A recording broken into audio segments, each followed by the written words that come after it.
आप सभी देशवासियों को भाई बहन के अटूट प्रेम और स्नेह से बंधे पर्व रक्षाबंधन की अनंत कोटि कोटि शुभकामनाएं।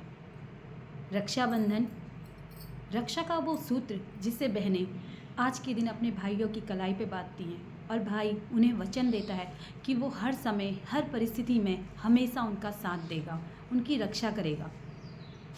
रक्षाबंधन एक ऐसा पर्व है जो ना जाति देखता है, ना धर्म देखता है, ना वेश देखता है, ना भूषा देखता है।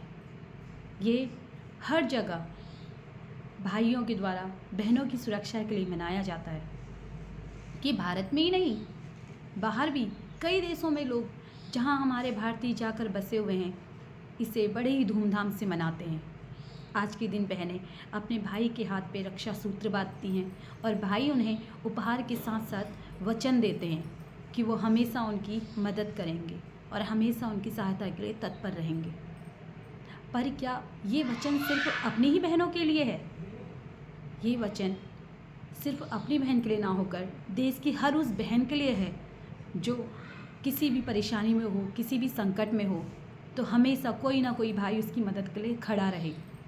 जैसे आपने पौराणिक कथाओं के अनुसार सुना है कि महाभारत के युद्ध में, जिस समय महाभारत की जो कथाएं आती हैं उसमें आपने सुना कि शिशुपाल का जब कृष्ण ने वध किया था तो उनकी उंगली पर चोट लग गई थी और उस चोट को देखते ही द्रौपदी ने अपनी साड़ी का एक टुकड़ा फाड़कर कृष्ण की उंगली पर बांधा और उस कपड़े के टुकड़े ने ही उन्हें ऐसा उनसे बांधा कि उन्होंने वचन दिया कि द्रौपदी, जब भी तुम संकट में रहोगी तो अपने इस भाई को, कृष्ण को बुलाना और मैं तुम्हारी हमेशा मदद करूँगा।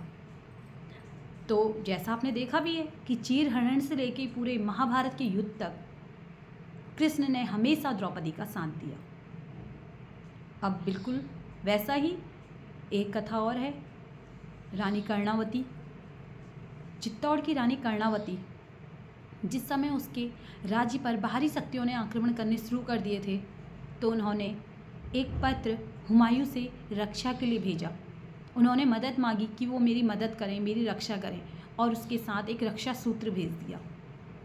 हुमायूं को जैसे ही वो पत्र मिला और वो रक्षा सूत्र मिला, उन्होंने वो रक्षा सूत्र अपनी कलाई पे बांधा और कर्णावती को अपनी बहन मानकर उसी समय उसकी मदद के लिए पहुंच गए। देखिए, ये सब हमें ये बताता है कि रक्षाबंधन एक ऐसा पर्व है जो ना जाति को मानता है, ना धर्म को मानता है। हुमायूं ने बिना अपना धर्म देखे या कुछ भी देखे रानी कर्णावती की मदद की, उन्हें अपनी बहन स्वीकार किया। तो जब कहीं जाति और धर्म नहीं देखा जा रहा है इस जगह पे, हर जगह पुराने समय में भाइयों ने अगर अपने बहनों की मदद की है, तो आज का समय ऐसा क्यों हो गया है कि हम राखी तो बंधवाते हैं पर अपनी उस बहन की मदद ही नहीं कर पाते हैं? क्या हम सिर्फ खून के रिश्ते में ही अपनी बहन माने?